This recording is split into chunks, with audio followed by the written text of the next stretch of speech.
Kidnap করা হয়, তাদেরকে রক্ষা করার জন্য আমি মনে করব এই জাতিটাকে রক্ষা করার জন্য আমরা এক সুতায় বাঙালি ফেডারেশনের প্ল্যাটফর্মে আমরা আসতে হবে। বাঙালি জাতিটাকে রক্ষা করতে হবে। শুধু বাঙালি জাতিকে রক্ষা করতে হবে না, বাঙালি জাতিটাকে শিক্ষিত বানাইতে হবে, সুশিক্ষিত বানাইতে হবে। তাহলে পরে আগামী দিনে আমরা এই অঞ্চলে শান্তিতে বসবাস করতে পারবো। বাঙালি ফেডারেশন করা মানে যে এই অঞ্চলে বসবাস করা অন্য অন্য জাতিদেরকে আমরা আক্রমণ করব, সেইটা কিন্তু ভুল। বাঙালি জাতির কোনো এই ধরনের কোনো উদাহরণ নেই সারা পৃথিবীতে। বাঙালি একটি শান্তিপ্রিয় জাতি। তাই কেউ যাতে মনে না করে যে বাঙালি জাতি শক্তিশালী হওয়ার পরে অন্য জাতির উপরে আক্রমণ করবে। আক্রমণের রেকর্ড বাঙালি জাতির নাই, ডাকাতি পকেটমার চুরির রেকর্ড বাঙালির নাই। গতিকে অন্যদের কোনো ভয় খাওয়ার সেখানে প্রয়োজন নাই। অন্যদেরকে ভালোবাসা শিখুন, অন্যদেরকে হিংসা করবেন না। অন্য অন্য জাতি জনগোষ্ঠীর সাথে যাতে কিভাবে আমরা সমিল মিলে এই অঞ্চলে বসবাস করতে পারি তার চেষ্টা আমরা করা দরকার।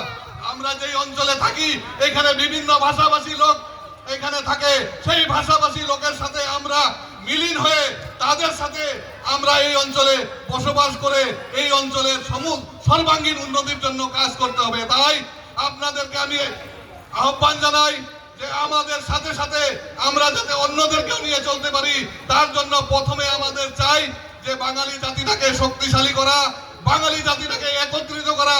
বাঙালিদের মাঝে জাত পাত ধর্মের দিক দিয়া কেউ বৈষ্ণব, কেউ কুলুগুরু, কেউ জয়গুরু, কেউ রাম ঠাকুর, কেউ অমুক ঠাকুর, এই ধরনের বিভক্ত করে ভাগাভাগি করে জাতিটাকে বিপদে কেউ পরিচালিত করবেন না। আপনারা দেখেছেন এই বাংলাদেশে এত বড় অত্যাচার হয়েছে। বাংলাদেশে মাত্র 7.5% মানুষ থাকে হিন্দু মানুষ। আজকে তারা একত্রিত হওয়াতে বাংলাদেশ সরকার নত হতে বাধ্য হয়েছে। আমরা আজকে 80 লক্ষ বাঙালি আসামে বসবাস করি।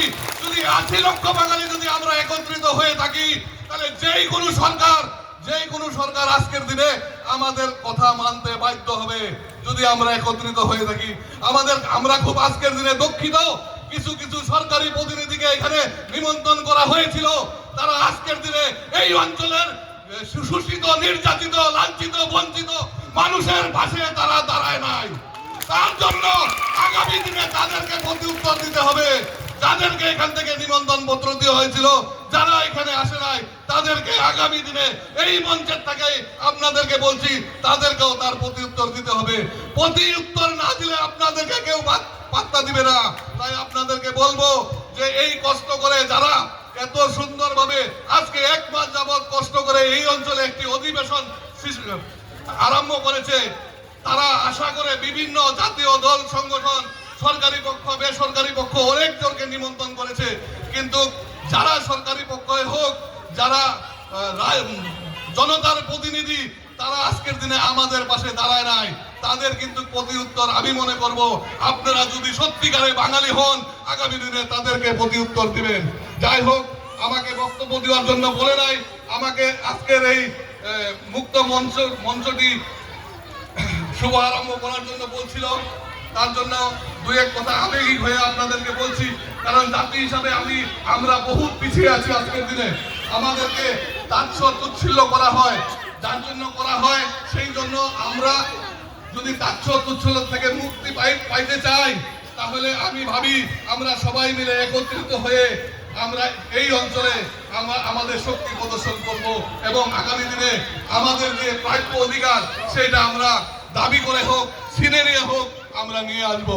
তাই আজকে আপনারা কষ্ট করে আজকে সকাল থেকে এখানে শোভাযাত্রায় অংশগ্রহণ করে সকাল 10টার থেকে আপনারা এখানে উপস্থিত হয়ে বসে আছেন। তার জন্য আপনারা মা এবং বোনেরা, দাদা কাকুরা, আপনাদের সবাইকে আমার তরফ থেকে আন্তরিক শুভেচ্ছা ও অভিনন্দন জ্ঞাপন করেছি।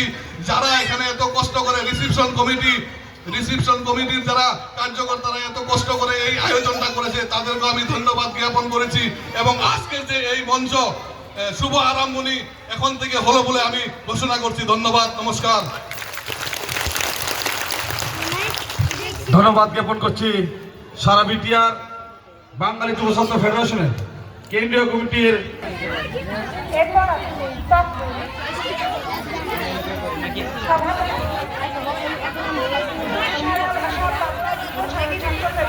সভাপতি